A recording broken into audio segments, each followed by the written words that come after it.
1964 में सत्यजीत रे ने आर्थर क्लार्क, जो ब्रिटिश साइंस फिक्शन राइटर थे, उनको एक पत्र लिखा और बताया कि उन्होंने अपनी एक साइंस फिक्शन फिल्म क्लब का उद्घाटन किया है।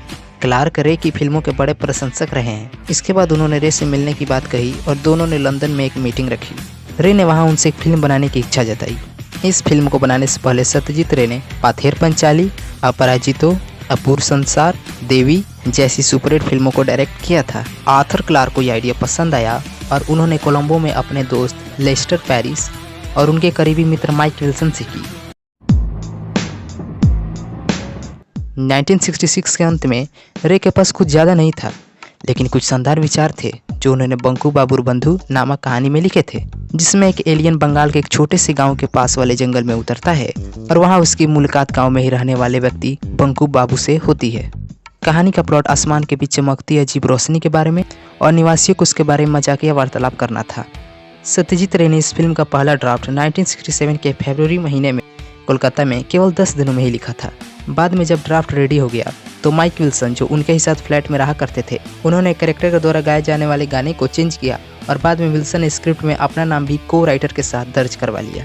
उन्होंने इस फिल्म के बजोरिया के रोल के लिए हॉलीवुड एक्टर पीटर सेलर्स को चुना और माइक विल्सन ने दोनों के बीच पेरिस में एक मीटिंग करवाई। बातों बातों में रे ने पीटर से पूछा कि क्या तुम मेरी फिल्में देखे हो, तो पीटर नाम में सिर हिलाया।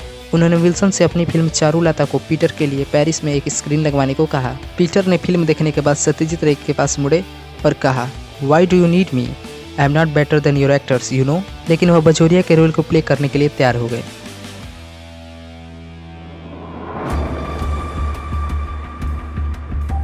ड्राफ्ट तैयार होने और एक्टर्स से मिलने के बाद अब उन्हें हॉलीवुड जाना था। 1 जून 1967 को वह हॉलीवुड पहुंचे।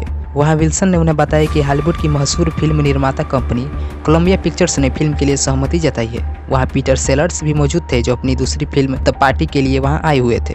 बाद में पीटर सेलर्स ने इस फिल्म से अपने पैर खींच लिए। उसके बाद विल्सन ने सत्यजीत रे को धोखा देकर स्क्रीन प्ले की कॉपी को कॉपीराइट माइक विल्सन और सत्यजीत रे नाम से दर्ज करवा लिया। पूछने पर विल्सन ने कहा कि मैंने यह बेटर प्रोटेक्शन के लिए किया। सत्यजीत रे ने जब लॉस एंजल्स छोड़ा तो जान चुके थे कि उनका project the alien was dude.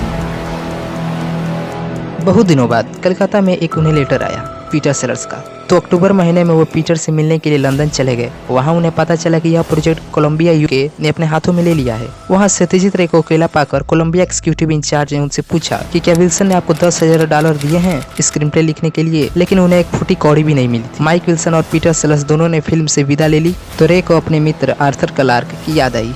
अगस्त के महीने में रे ने उनको एक पत्र लिखा और हॉलीवुड में अपना एक्सपीरियंस शेयर किया। उन्होंने सारी बात बताई। अक्टूबर में क्लार्क का रिप्लाई आया, जिसमें उन्होंने लिखा था कि माइक विल्सन ने अपना नाम बदलकर स्वामी शिव कल्की रखकर वह साउथ इंडिया के जंगल में मेडिटेट करने चले गए हैं और वह स्क्रीन प्ले के राइट्स वापस सत्यजीत रे के नाम कर दिए हैं।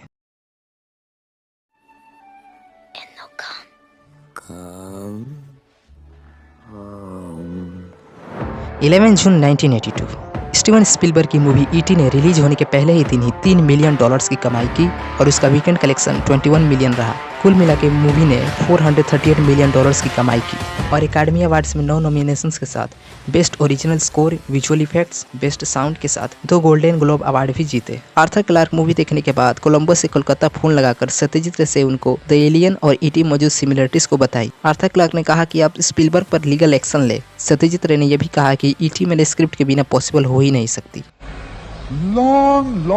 Long before E.T. and my science fiction screenplay was germinated from that story, The Alien.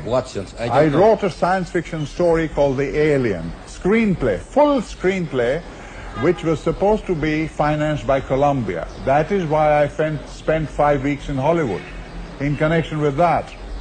It's only that I had a person who was working as a middleman who behaved peculiarly, and the idea had to be dropped.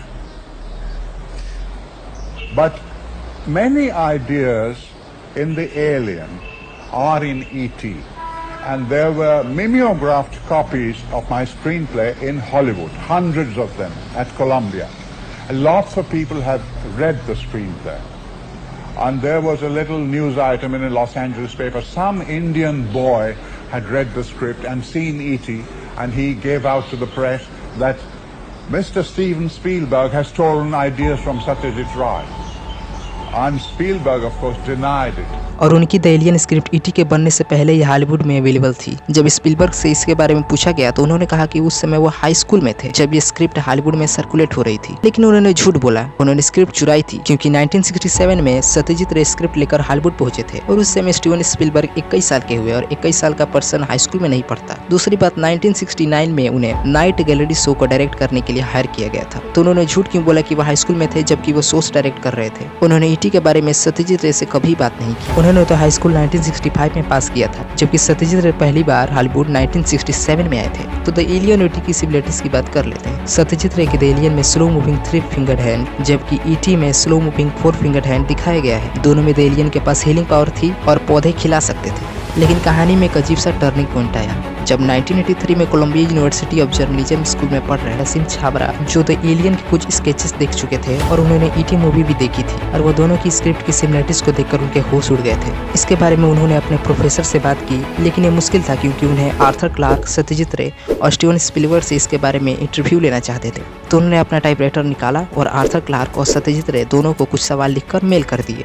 जैसे तैसे उन्हें Steven Spielberg का number मिला तो उन्हें phone किया, लेकिन उनसे बात नहीं हुई। हफ्ते बीत गए लेकिन कोई रिप्लाई नहीं आया। तब उन्होंने अपने लोकल AT&T ऑपरेटर से फोन कंपनी के इंटरनेशनल इंफॉर्मेशन डेस्क को फोन कर उनसे आर्थर क्लार्क की नंबर होने की बात की और उन्हें उनका नंबर मिल गया। और उन्होंने आर्थर क्लार्क का इंटरव्यू लिया, जिसमें आर्थर ने कहा कि मैंने सत्यजीत रे को कहा था कि वो स्टीवन स्पीलबर्ग से ईटी और द एलियन की सिमिलरिटीज के बारे में बात करें। अब वसीम को खुद सत्यजीत रे से बात करना था, तो उन्होंने AT&T इंटरनेशनल डेस्क से मैरी सेटन को फोन किया, तो उन्हें आखिरकार सत्यजीत रे का नंबर मिल गया। तो उन्होंने न्यूयॉर्क सिटी से कलकत्ता फोन लगाया, जहाँ सत्यजीत रे ने उन्हें बताया कि वह उनके पत्र का जवाब लिखने ही वाले थे। तब वसीम ने उनसे कहा कि हम आपका इंटरव्यू लेना चाहते हैं। इंटरव्यू में उन्होंने बताया कि मैंने ईटी मूवी नहीं देखी है, मैंने कलकत्ता के वकील से स्क्रिप्ट के चोरी के आरोप में केस करने की बात किया है। लेकिन रे ने वसीम को बताया कि स्टीवन स्पीलबर्ग ने बड़ी चालाकी से स्क्रिप्ट में जरूरी बदलाव कर दिए हैं, जिससे उनके अगेंस्ट कोई लीगल एक्शन नहीं लिया जा सकता। सत्यजीत रे ने स्टीवन स्पीलबर्ग के बारे में कहा कि he has made good films and he is a good director. Steven Spielberg ने 1992 के 69th ऑस्कर अवार्ड्स के लिए सत्यजीत रे का नाम ऑस्कर्स के लिए दिया था, जहां उन्हें लाइफ टाइम अचीवमेंट अवार्ड के लिए सम्मानित किया गया था। This year, the Academy Board of Governors has voted to award an honorary Oscar to the great Indian filmmaker Satyajit Ray. Mr. Ray has been making films for almost 4 decades. Unfortunately, Mr. Ray is not well and cannot be with us tonight, but he is able to speak with us from his hospital room in Calcutta.